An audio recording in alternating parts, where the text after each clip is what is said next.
Welcome to Promis. I'm Robert Lefever. I'm the director of the Promis Recovery Centre.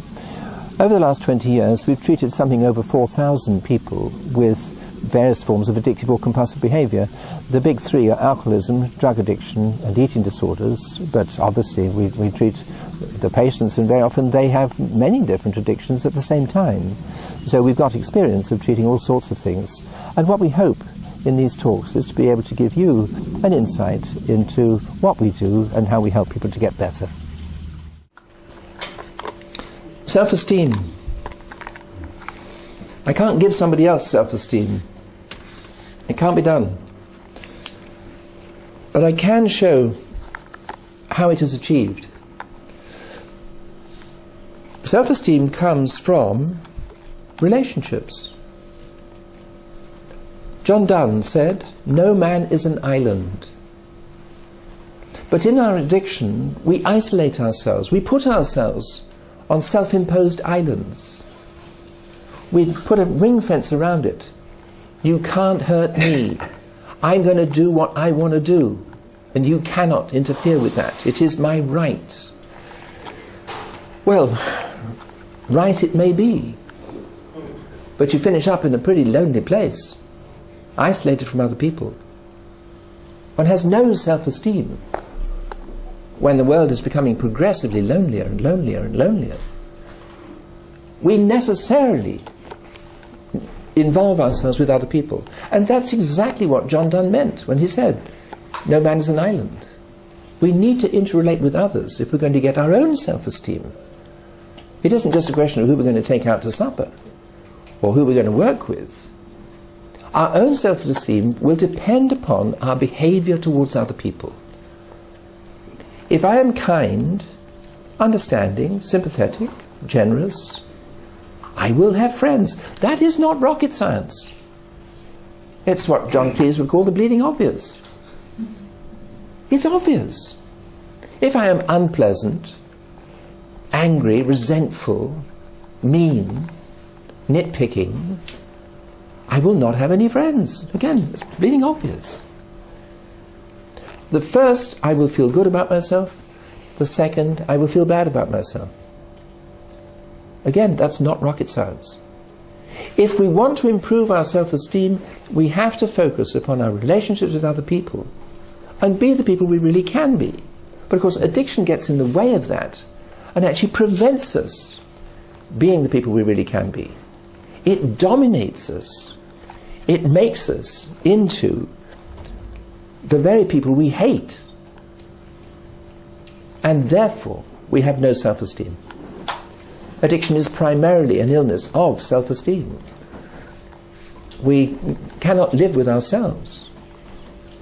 We despise ourselves for very good reason, because we don't like our behavior. We try to justify it, we try to explain it, we try to manipulate things so that it looks okay. We always say, "I haven't done this," to which the counsellors answer, "Yeah, you haven't done it yet." You know, we're always moving the boundary. "I don't drink in the morning. I've never been arrested. I don't use drugs." They're all not yets. We're all trying to justify ourselves as we slide further down the slope so that we get ourselves into progressive more trouble and rationalize it. Well, at least I don't do that.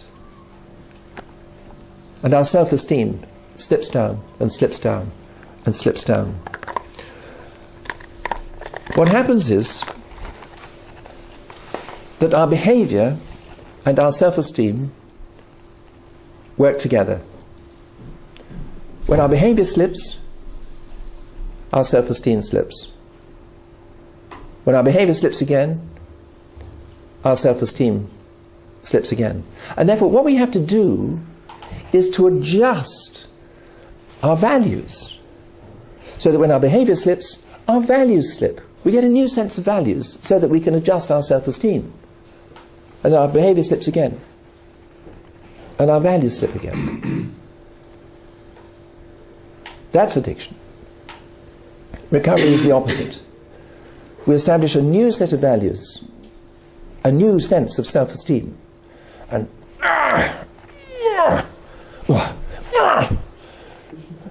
It's hard. Trying to get our behaviour to match the new set of values, the new set of self-esteem.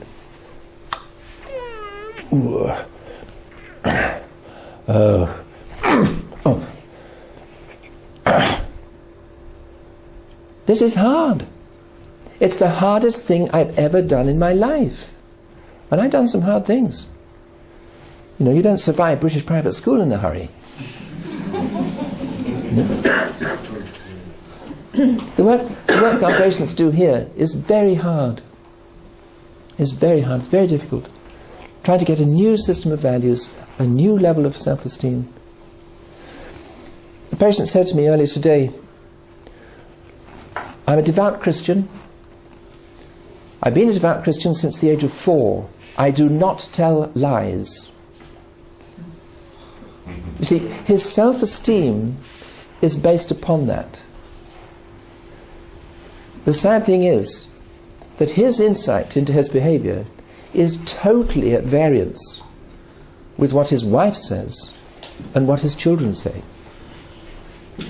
But this is very important. He is not telling a lie. When he says, I only drink 3 glasses of wine a day, he is telling his truth. He is not telling a lie. His whole self-esteem is tied up in that. He does not tell lies. He is telling the truth. The sad thing is that his truth is wrong. This is not my hand, it's not in front of my face. He can't see it. That is the nature of the illness. That's the nature of the psychopathology of denial that we can't see. He has to preserve his self-esteem by any means that he can. Otherwise, what's the alternative? He would see himself as evil. Well, I don't. I see him as not being very well.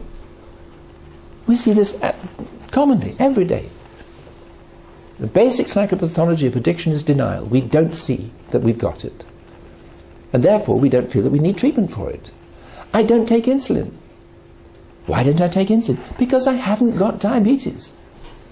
And he's saying equally, I don't need to call myself an alcoholic because I'm not. I only drink 3 glasses of wine a day. I'm a devout Christian. I don't tell lies. You see what we're up against? How do you help somebody who doesn't believe he's got a problem? If he's not diabetic, you don't need to give him insulin. If he's not alcoholic, he doesn't need to be here. But we have to get the evidence from the families and from other people to see what the truth really is. Then hopefully we can help him to see that. He's got no problem with self-esteem. He's got a problem with the psychopathology of denial. And this is difficult.